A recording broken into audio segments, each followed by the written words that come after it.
రాఖీ పర్వదినాన్ని పురస్కరించుకుని తెలుగింటి ఆడపడుచులకు ముఖ్యమంత్రి నారా చంద్రబాబు నాయుడు రాఖీ శుభాకాంక్షలు తెలియజేశారు. ఆడబిడ్డల ఆత్మగౌరవం, భద్రత, అభివృద్ధికి ప్రభుత్వం కట్టుబడి ఉందని ఈ సందర్భంగా సీఎం స్పష్టం చేశారు. తెలుగుదేశం పార్టీ ఆది నుంచి ఆడపడుచుల పక్షపాతి అని చెప్పుకొచ్చారు.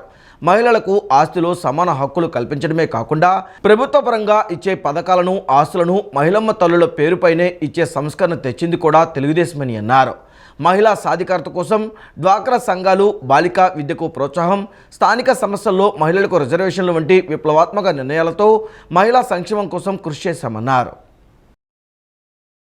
రక్షాబంధన్ సందర్భంగా మహిళా లోకానికి ఆంధ్రప్రదేశ్ ఉప ముఖ్యమంత్రి, జనసేన అధ్యక్షుడు పవన్ కళ్యాణ్ శుభాకాంక్షలు తెలిపారు. అన్నా చెల్లెళ్ళు, అక్కా తమ్ముళ్ల అనురాగానికి ప్రతీక రక్షాబంధన్ పండుగని అన్నారు. కుటుంబ బాంధవ్యాలకు అధిక ప్రాధాన్యతనిచ్చే మన భారతీయులకు శ్రావణ పౌర్ణమి నాడు వచ్చే ఈ రాఖీ పండుగ ఒక ఆనందాల వేడుక అని వెల్లడించారు. ఈ పర్వదినం సందర్భంగా అక్కా చెల్లెళ్ళు అందరికీ రక్షాబంధన్ శుభాకాంక్షలు తెలిపారు. ఈ శ్రావణ పౌర్ణమి దేశ వాసులందరికీ శుభాలు కలగజేయాలని మనస్ఫూర్తిగా కోరుకుంటున్నట్లు తెలిపారు. ముఖ్యమంత్రి నారా చంద్రబాబు నాయుడికి మహిళా నేతలు, బ్రహ్మకుమారీలు రాఖీలు కట్టారు. రాఖీ పౌర్ణమి సందర్భంగా ఉండవల్లి నివాసంలో ముఖ్యమంత్రి చంద్రబాబును కలిసి పార్టీ మహిళా నేతలు, మాజీ మంత్రి పీతల సుజాత, జడ్పీ మాజీ చైర్పర్సన్ గద్దె అనురాధ, టీడీపీ డ్వాక్రా అంగన్వాడీ విభాగం రాష్ట్ర అధ్యక్షురాలు అచ్చంట సునీత, ఖమ్మంపాటి శిరీష, పలువురు బ్రహ్మకుమారీలు రాఖీలు కట్టారు. ఈ సందర్భంగా సీఎం వారికి ధన్యవాదాలు తెలిపి శుభాకాంక్షలు తెలియజేశారు. రాష్ట్రంలోని అక్కా చెల్లెళ్ళందరికీ మంత్రి నారా లోకేష్ రాఖీ పౌర్ణమి శుభాకాంక్షలు తెలిపారు. తనను సొంత అన్నలా ఆదరించి తమ్ముళ్లా అభిమానించారన్నారు. అక్కా చెల్లెళ్ల అనురాగమే తన చేతికి రక్షాబంధనమని పేర్కొన్నారు. ఆడబిడ్డల సంక్షేమం, భద్రత, గౌరవం కోసం కృషి చేస్తానని తెలిపారు. ప్రజా దర్బార్లో పాల్గొన్న పలువురు మహిళలు నారా లోకేష్కు రాఖీ కట్టారు. మీడియాలో ఫోటోగ్రఫీ విభాగంలో విధులు చాలా కష్టతరమని, ఈ రంగంలో ప్రతిభ చూపుతున్న వారిని హృదయపూర్వకంగా అభినందిస్తున్నట్లు సీఎం చంద్రబాబు పేర్కొన్నారు. వరల్డ్ ఫోటోగ్రఫీ డే సందర్భంగా ముఖ్యమంత్రి నారా చంద్రబాబు నాయుడు ఫోటోగ్రాఫర్లకు శుభాకాంక్షలు తెలిపారు. శ్రావణ పౌర్ణమిని పురస్కరించుకొని లోక కళ్యాణార్థం, భక్తజన శ్రేయస్సు కోసం ఇంద్రకీలాద్రి గిరి ప్రదక్షిణ నిర్వహించారు. లోక కళ్యాణార్థం, భక్తజన శ్రేయస్సు కొరకు ధర్మ ప్రచారం నిమిత్తం వేద పండితుల మంత్రోచ్చరణలు, అమ్మవారి నామస్మరణలు, మంగళ వాయిద్యాల నడుమ గిరి ప్రదక్షిణ జరిగింది. శ్రీ కామధేను అమ్మవారి ఆలయం వద్ద శ్రీ స్వామి అమ్మవార్లకు ఆలయ వైదిక సిబ్బందిచే శాస్త్రోక్తంగా పూజలు నిర్వహించి గిరి ప్రదక్షిణ ఎంతో వైభవంగా నిర్వహించామని దేవస్థాన ఈవో రామారావు తెలిపారు. శ్రావణ పౌర్ణమిని పురస్కరించుకొని లోక కళ్యాణార్థం, భక్తజన శ్రేయస్సు కోసం ఇంద్రకీలాద్రి గిరి ప్రదక్షిణ నిర్వహించారు. ధర్మ ప్రచారం నిమిత్తం వేద పండితుల మంత్రోచ్చారణలు, మంగళ వాయిద్యాల నడుమ శ్రీ కామధేను అమ్మవారి ఆలయం వద్ద శ్రీ స్వామి అమ్మవార్లకు ఆలయ వైదిక సిబ్బంది శాస్త్రోక్తంగా పూజలు నిర్వహించారు. ఆలయ కార్యనిర్వహణాధికారి ఈవో రామారావు, ట్రస్ట్ బోర్డు సభ్యులు, ఆలయ అధికారులు కొబ్బరికాయ కొట్టి కార్యక్రమాన్ని ప్రారంభించారు. గిరి ప్రదక్షిణ కార్యక్రమం శ్రీ కామధేను అమ్మవారి ఆలయం, కుమ్మరిపాలెం సెంటర్, 4 స్తంభాల సెంటర్, సితారా, కబేలా, పాల ఫ్యాక్టరీ, చిట్టినగర్, కొత్తపేట, నెహ్రూ బొమ్మ సెంటర్, బ్రాహ్మణ వీధి, ఘాట్ రోడ్డు మీదుగా డప్పులు, బేతాళ, నృత్యాలు తదితర సాంస్కృతిక కార్యక్రమాల నడుమ తిరిగి ఆలయానికి చేరుకున్నారు. గిరి ప్రదక్షిణ మార్గం నందు భక్తులు ప్రచార రథంలో కొలువై ఉన్న శ్రీ అమ్మవారు, స్వామివార్లకు భక్తి శ్రద్ధలతో పూలు, పండ్లు, కొబ్బరికాయలు సమర్పించి పూజలు చేసి అమ్మవారిని, స్వామివారిని ప్రార్థించి అడుగడుగున నీరాజనాలు సమర్పించారు. అమ్మవారి శిఖరం చుట్టూ పౌర్ణమి రోజున నిర్వహించే గిరి ప్రదక్షిణ చేస్తే భక్తుల కోరికలు త్వరగా తీరుతాయని ప్రతీతి.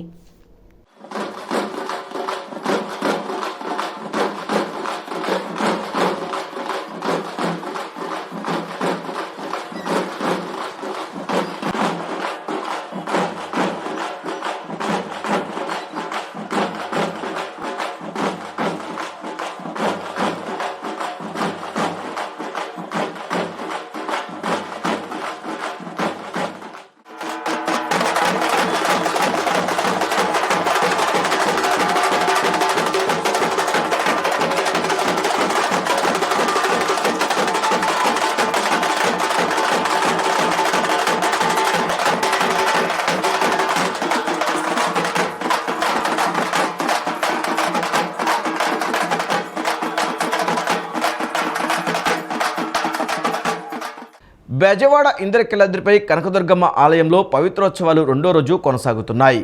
పవిత్రోత్సవాల సందర్భంగా అన్ని అర్జిత సేవలను ఆలయ అధికారులు నిలిపివేశారు. ప్రతి ఏడాది శ్రావణ మాసంలో పవిత్రోత్సవాలు జరుగుతుండడం ఆనవాయితీగా వస్తుంది. ఏడాది కాలంలో ఆలయానికి ఎటువంటి అపవిత్రం జరిగినా వాటిని శుద్ధి చేసే కార్యక్రమంగా పవిత్రోత్సవాలు నిర్వహిస్తుంటారు. అమ్మవారి మూల విరాట్తో పాటు ఆలయంలోని దేవతామూర్తులు అన్నిటికీ పవిత్ర ఉత్సవాల సమర్పణ చేస్తారు. రేపు పూర్ణాహుతితో పవిత్ర ఉత్సవాలు ముగియనున్నాయి. ఎక్కడ విపత్తు జరిగినా ముందుగా స్పందించేది లయన్స్ క్లబ్ మాత్రమేనని Lions Club program committee chairperson PMJF advisor Kolluri తెలిపారు. లేని వారికి అన్నం పెట్టినప్పుడే మానవత్వం పరిమళిస్తుందని, అదే లైనిజం ముఖ్య ఉద్దేశమని స్పష్టం చేశారు. విజయవాడ రూరల్ మండలం రామవరపాడు SSLV ఫంక్షన్ హాల్లో lions club of Durgateja, Anjali, Geetanjali, Divi friends circle club ప్రమాణ స్వీకార మహోత్సవం కన్నుల పండుగగా జరిగింది. ఈ కార్యక్రమానికి ముఖ్య అతిథులుగా డిస్ట్రిక్ట్ గవర్నర్ గద్దె శేషగిరి, వివిధ హోదాల్లో ఉన్న లయన్స్ సభ్యులు డాక్టర్ సుధాకర్ బాబు, అంబటి సుధాకర్ రెడ్డి, మిరియాల వెంకటేశ్వరరావు, శంకర్ గుప్తా, ఆంజనేయులు, సాయి వరప్రసాదులు విచ్చేశారు. జ్యోతి ప్రజ్వలన చేసి కార్యక్రమాన్ని ప్రారంభించారు. ముఖ్య అతిథులు లయన్స్ క్లబ్ చరిత్ర, ముఖ్య ఉద్దేశం, లక్ష్యాలు, సేవా కార్యక్రమాల వివరాలు, ప్రణాళికల గురించి సభ్యులకు వివరించారు. సమాజ సేవ చేయాలనే ఉద్దేశంతో దుర్గాతేజ, అంజలి, గీతాంజలి, దివి ఫ్రెండ్స్ సర్కిల్ అనే ఈ 4 క్లబ్బులు విజయవాడ లయన్స్ క్లబ్లోకి అనుసంధానంగా చేరడం సంతోషంగా ఉందని ప్రోగ్రాం కమిటీ చైర్పర్సన్ కొల్లూరి తెలిపారు.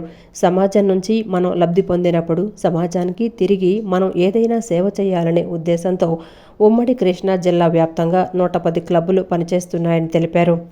ఈ సందర్భంగా lions club Vijayawada Anjali presiding officer doctor Y Sudhakar Babu మాట్లాడుతూ, సేవ చేయటం ద్వారా తృప్తి ఉంటుందని, లేని వారికి అన్నం పెడితే దేవుళ్ళవుతారని స్పష్టం చేశారు.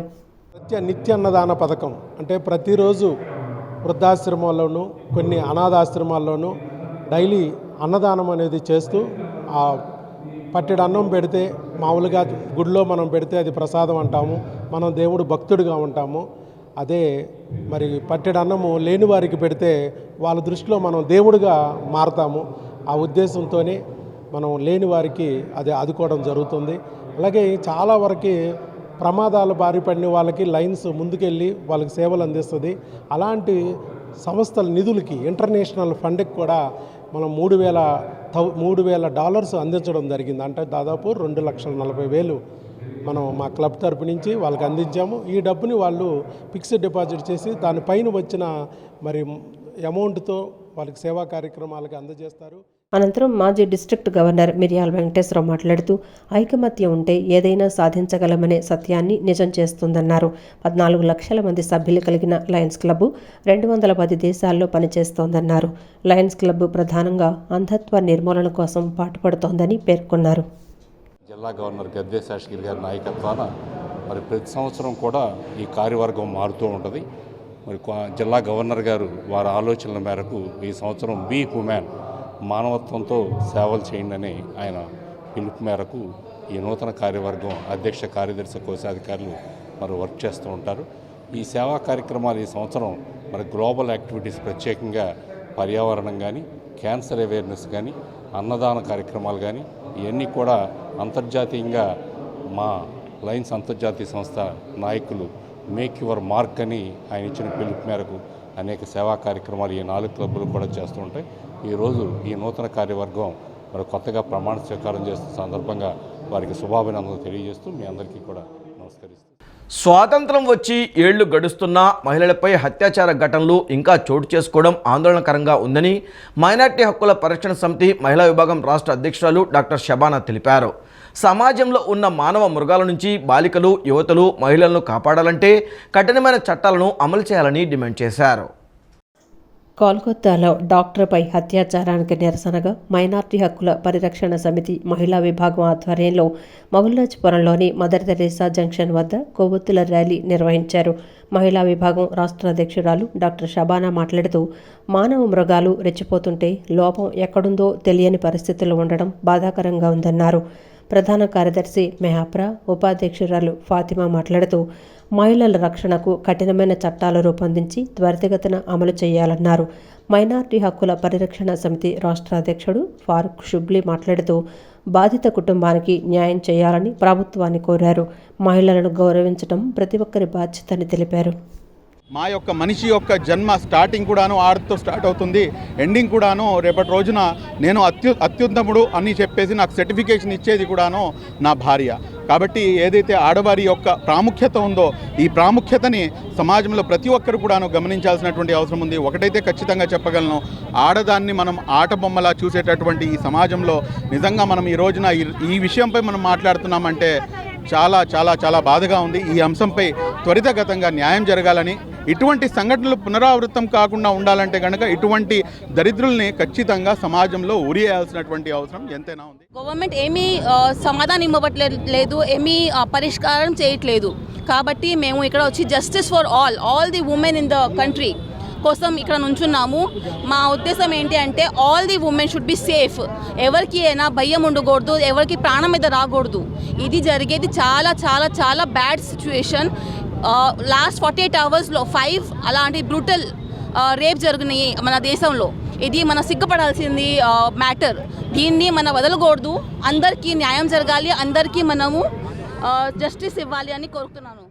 ఇంకా ఎన్ని ఘోరాలు చూడవలసి వస్తుందని ఆడపిల్లలు బయటికి రావాలంటే తల్లిదండ్రులు ముఖ్యంగా భయపడుతున్నారు. అటువంటి జరగకోకుండా మా కేంద్ర ప్రభుత్వాల నుంచి రక్షణ కల్పించాలని, చట్టాలు తీసుకురావాలని చెప్పనని కోరుకుంటూ ఆ అమ్మాయికి ఆత్మశాంతి కలగాలని చెప్పని మీద ఏ ఆడపిల్లకైనా రక్షణ కలిగించే విధంగా చర్యలు తీసుకునే విధంగా ఉండాలని చెప్పనని కోరుకుంటూ ఆ అమ్మాయికి శాంతియుత నిరసన తెలియజేస్తూ ఉన్నాము. కృష్ణా జిల్లా బాపట్ల జిల్లాలో రాణా వెల్ఫేర్ సొసైటీ ఆధ్వర్యంలో పాముకాటు నివారణకు ఉచిత హోమియో మందులు పంపిణీ చేశారు. బాపట్ల జిల్లా శ్రీరాంపురము, గరువుపాలెం, యానాది కాలనీ, నిజాంపట్నం, కానుమూలు గ్రామానికి చెందిన రైతు కూలీలకు నాజా అనే హోమియోపతి మందులను ఉచితంగా పంపిణీ చేశారు. ఈ కార్యక్రమంలో గ్రామ సర్పంచ్ అరవ శంకర్రావు, డాక్టర్ కొలసాని పృథ్వీనాయుడు, రాణా ఫౌండేషన్ అధినేత శంకర సాంబశివరాయల్ పాల్గొన్నారు. డాక్టర్ పృథ్వీ మాట్లాడుతూ పాము కాటుకు గురైన వ్యక్తికి వెంటనే హోమియోపతి 5 బిళ్ళలు 10 నిమిషాల తర్వాత మరో 5 బిళ్ళలు వేసుకొని దగ్గరలో ఉన్న హాస్పిటల్కి వెళ్తే వాళ్ళకి విషం శరీరంలోకి వెళ్లకుండా అడ్డుకొని ఎటువంటి ప్రాణహాని జరగకుండా రక్షణగా ఉంటుందన్నారు. రాణా వెల్ఫేర్ సొసైటీ రాష్ట్ర అధ్యక్షులు శంకర సాంబశివరాయల్ మాట్లాడుతూ శ్రీరాంపురం గ్రామ పెద్ద కొలసాని వెంకటస్వామి నాయుడు కోరిక మీద అన్ని గ్రామాలలో ఉచిత హోమియోపతి మందులు పంపిణీ కార్యక్రమం చేపట్టినట్లు తెలియజేశారు. దీంట్లో 40 బిళ్ళలు ఉంటాయి. పాము కానీ తేలు కానీ కరవంగానే ఫస్ట్ ఒక 5 నోట్లు వేసుకొని మింగేయాలి. దాని తర్వాత మళ్ళీ 10 నిమిషాల తర్వాత మళ్ళీ 5 వేసుకోవాలి.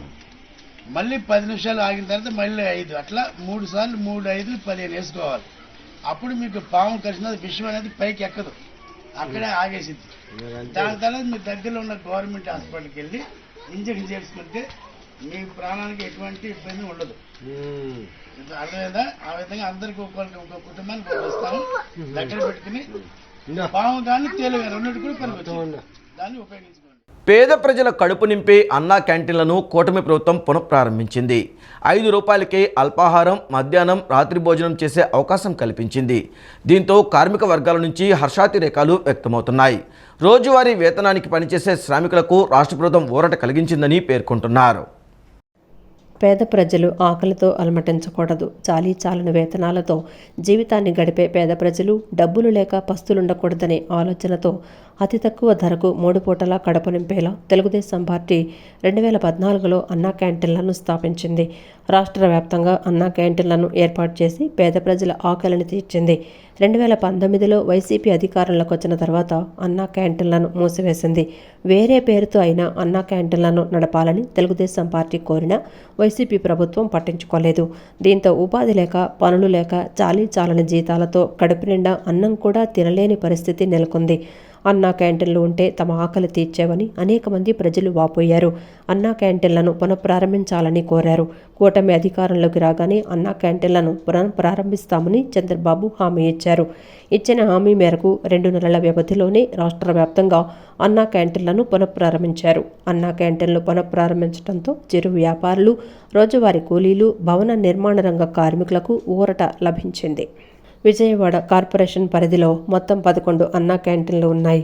HB colony, RTC workshop road, Gandhiji మహిళా కళాశాల, గాంధీనగర్ ధర్నా చౌక్, బావాజీపేట, అయోధ్యనగర్, సింగనగర్, కృష్ణలంక, ఏపీఎస్ఆర్ఎంసీ హై స్కూల్, రాణిగారి తోట, నేతాజీ బ్రిడ్జి, సాయిబాబా గుడి వద్ద పటమట హైస్కూల్ ప్రాంతాల్లో అన్నా క్యాంటీన్లున్నాయి.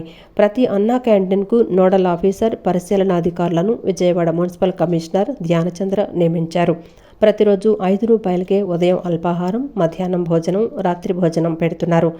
ప్రత్యేకంగా ఒక మెనూను కూడా సిద్ధం చేశారు. సోమవారం అల్పాహారం ఇడ్లీ లేదా పూరి, మంగళవారం ఇడ్లీ లేదా ఉప్మా, బుధవారం ఇడ్లీ లేదా పొంగల్, గురువారం ఇడ్లీ లేదా పూరి, శుక్రవారం ఇడ్లీ లేదా ఉప్మా, శనివారం ఇడ్లీ లేదా పొంగల్ అల్పాహారంగా పెడుతున్నారు. ప్రతిరోజు మధ్యాహ్నం, రాత్రి భోజనంలో వైట్ రైస్, కూర, పప్పు, సాంబారు, పెరుగు, పచ్చడి పెడుతున్నారు. ఇక ప్రతిరోజు ఉదయం 7:30 గంటల నుంచి 10 గంటల వరకు అల్పాహారం, మధ్యాహ్నం 12:30 గంటల నుంచి 3 గంటల వరకు భోజనం, రాత్రి 7:30 గంటల నుంచి 9 గంటల వరకు భోజనం పెడతారు. శుచికరమైన, రుచికరమైన, నాణ్యమైన అల్పాహారం, భోజనం 5 రూపాయలకే ఇస్తున్నారు. ఆదివారం సెలవు, వారానికి ఒకరోజు స్పెషల్ రైస్ పెడుతున్నారు. అన్నా క్యాంటీన్లు ఏర్పాటు చేయడం పట్ల పేద ప్రజలు కూటమి ప్రభుత్వానికి కృతజ్ఞతలు తెలుపుతున్నారు. హోటల్కు వెళ్లి భోజనం చేయాలంటే కనీసం 100 రూపాయల నుంచి 200 రూపాయలు చెల్లించాలని, ఇప్పుడు జేబులో 15 రూపాయలుంటే 3 పూటల కడుపు నిండుతుందని, ఆకలి బాధ ఉండదని చెప్తున్నారు. ఇక్కడికి వచ్చానా అన్నా క్యాంటీన్లో బాగానే ఉందన్న. ఇడ్లీ, పూరి, తర్వాత చట్నీ కానీ లేదంటే సెలవు కానీ బాగానే ఉన్నాయి తక్కువ రేటుకి. మాలాంటి ముఠా వాళ్ళు ఎంతోమంది ఇలాగ వచ్చి తింటారన్న, వాళ్ళ కోసం బాగా చేశారు. ఈ ప్రభుత్వానికి మాత్రం ధన్యవాదాలు అన్న. పొద్దునే రమ్మన్నారు, లేట్ అయిపోయింది, కొద్దిగా లేట్ కొట్టాం. బాగుంది. 5 రూపాయలు, 5 రూపాయలు బాగుంది. టేస్ట్ బాగుంది. ఇంతకుముందు కూడా చేసాము, బాగుంది. అందుకని వచ్చాము. రూపాయిగానండి చాలామంది మేలు చేసినట్టు, పేదలకి, లేనివాళ్ళు, నాలాంటి ఆర్థిక పరిస్థితులు ఉన్నవాడికి, లేనివాడికి కొద్దిగా ఆకలి అంట తీసినట్టు. ఇదే బయట తీస్తే 30 రూపాయలు పూరి, ఇక్కడ 5 రూపాయలు పెట్టారు. ఎన్టీఆర్ గారికి 3 పూరి ఇచ్చారు 5 రూపాయలకి. చాలా బాగా ఉందండి. బయట ఇదే కాస్ట్ అయితే 40 రూపాయలు అవుతుంది. చంద్రబాబు దయ వల్ల అన్నా క్యాంటీన్లో పేదవాడికి ఈరోజు నిజమైన పండగ. ఈరోజు దుర్మార్గ పాలన పోయి ప్రజాస్వామ్య పాలన వచ్చిందండి. దీనికే నిదర్శనం. పేదవాడికి ఒక పండగ. 5 రూపాయలకి భోజనం కానీ టిఫిన్ కానీ వస్తున్నాయి, దొరుకుతున్నాయి అంటే ఇంకంతకన్నా ఏం కావాలండి? 3 పూట్ల అన్నం దొరికినప్పుడు ఇంకంతకన్నా ఏం కావాలి చెప్పండి. టేస్ట్ బాగుందండి. 3 పూరి ఇచ్చారు, బాగుంది. ఇదే బయట తినాలంటే ఈ పూరి 40-45 రూపాయలు పడుతుంది. దుర్మార్గ పాలన పోయి ప్రజాపాలన వచ్చిందండి. సామాన్య ప్రజలకు అందుబాటులో ఉన్న రేటు కొంత సేవ్. సామాన్య ప్రజలకు అందుబాటులో ఉన్న రేటు రోజుకు 100 రూపాయలు సంపాదించి ఉంటారు, 500 సంపాదించి ఉంటారు. సేవ్ చేసేందుకు ఇది ఒక మార్గం. టెస్ట్ బాగానే ఉందన్న. అప్పుడు అన్న క్యాంటీన్ లేదు కదా, నెలకొంది చెప్పడం కూడా అన్న క్యాంటీన్ లేదు కదా. టీడీపీ గవర్నమెంట్లో ఉంటుంది ఇది. ఇలాంటివన్నీ టీడీపీ గవర్నమెంట్లో ఉంటుంది. అది నాయుడు గారు చేసే ఫ్యామిలీ సెటిల్ జనాలకి ఎంతో కొంత. ఈ వార్తలు ఇంతటితో సమాప్తం. నమస్కారం.